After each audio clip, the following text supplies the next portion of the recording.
मित्रों नमस्कार। आप देख रहे हैं धर्मदर्श पत्रिका का यूट्यूब चैनल 10 तक मीडिया। मैं विनोद शुक्ल आपको सुना रहा हूं बाबा नीम करोली की अद्भुत कथाएं।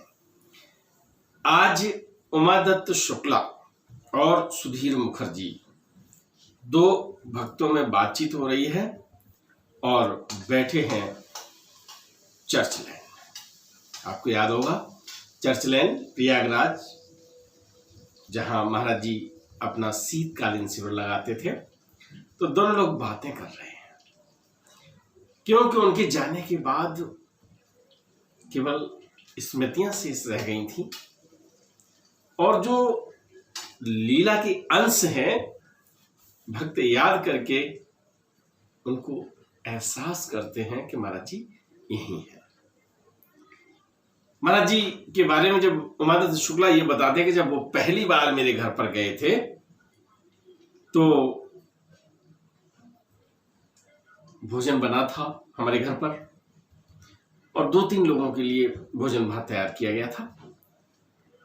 राम प्रकाश जी साथ में आए थे महाराज जी के और महाराज जी तांगे पर आए थे। और जब तांगे पर कितने लोग बैठ लेंगे, 2-3 लोग आए थे और वहां पर जब विराजमान हुए लोगों को पता चला तो लोग आ गए। इधर जब भोजन प्रसाद ग्रहण कर रहे थे महाराज जी, उसी समय उन्होंने कहा इन लोगों को भी भोजन कराओ और फिर वो रसोई से भोजन आने लगा, परसने लगे। लेकिन किसी को यह ध्यान नहीं कि 2-3 लोगों के लिए जो भोजन बनाया गया था वो उसी में से भोजन बन रहा है, भोजन लगातार आ रहा है। उस समय किसी को भान नहीं, न बनाने वालों को न खाने वालों को। 2-3 लोगों का भोजन 25 और 30 लोगों के बीच में वो भोजन प्रसाद बना। तो उमादत्त शुक्ला कहते हैं कि दादा ये महाराज जी की कृपा थी। ये बाद में बताया घर में कि 2-3 लोगों का ही भोजन था, सब्जी भी उतनी थी और सबके लिए हो गया।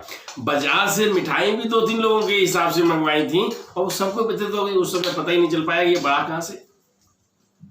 तो ऐसी चीजें, ऐसे चमत्कार भक्तों के साथ होते रहे हैं। तो उमादत्त शुक्ला दादा से कहते हैं कि महाराज जी सब कुछ जानते हैं लेकिन उनसे कहना पड़ता है। जिस तरह से एक शिशु होता है, एक बच्चा होता है जो बोल नहीं पाता है तो वो रोकर अपनी मां को बुलाता है, मां तभी उसे स्तनपान कराती है। बोल नहीं पाता, वो ये नहीं कहता मां भूख लगी है आ जाओ, वो रोने लगता है, मां समझ जाती है। तो मित्रों अगर आपके पास कोई दिक्कत है, कोई विपदा है, कोई परेशानी है तो रखिए महाराज जी के सामने। मेरा पूर्ण विश्वास है कि आप उस संकट से निजात पा जाएंगे। आप अपनी मन की मुराद भी उनसे कह सकते हैं और मुराद पा सकते हैं। उनकी कृपा, उनका स्नेह, उनका कृपालु जो व्यक्तित्व, ये सब आपको मिल सकता है। बस ध्यान करने की बात है। ध्यान आप करोगे तभी कुछ होगा। इधर दादा उमादत्त शुक्ला से कहते हैं कि भाई शुक्ला जी हम तो ये जान ही नहीं पाए कि दक्षिणेश्वर में हमें कब उन्होंने गुरु मंत्र दे दिया। गुरु मंत्र वाली कथा मैंने आपको सुनाई है। तो कहते हैं कि हमें मालूम ही नहीं पड़ता है।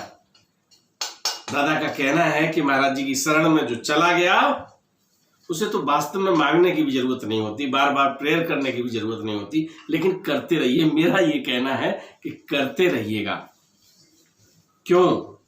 क्योंकि याद करने से और ज्यादा स्नेह बढ़ता है, और ज्यादा सम्मान बढ़ता है और हृदय में जब यादें ताजा होती हैं तो वो व्यक्ति दूर नहीं जा पाता।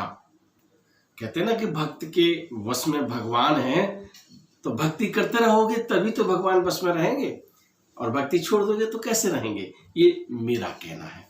खैर ये सब चीजें जब भक्त में आ जाती हैं, ये दादा और उमादत्त शुक्ला के बीच में एक याद का संस्मरण मैंने आपको सुनाया कि वो अपनी बातें उन्हें बताते हैं और वो अपनी बातें उन्हें बताते हैं। दादा लिखते हैं, दादा कहते हैं कि अब वो आवाज मेरे कानों को सुनाई नहीं पड़ेगी, लेकिन हम बातें करके उनकी उपस्थिति का एहसास कर सकते हैं।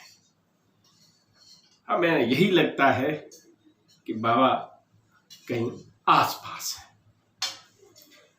मित्रों, यादें ही तो हैं जिन्हें हम आपको सुना रहे हैं। राम राम। सब्सक्राइब बटन पर क्लिक करके चैनल को सब्सक्राइब करें और बेल आइकन दबाना बिल्कुल ना भूलें ताकि हमारे अपडेट वीडियो आपको मिलते रहें।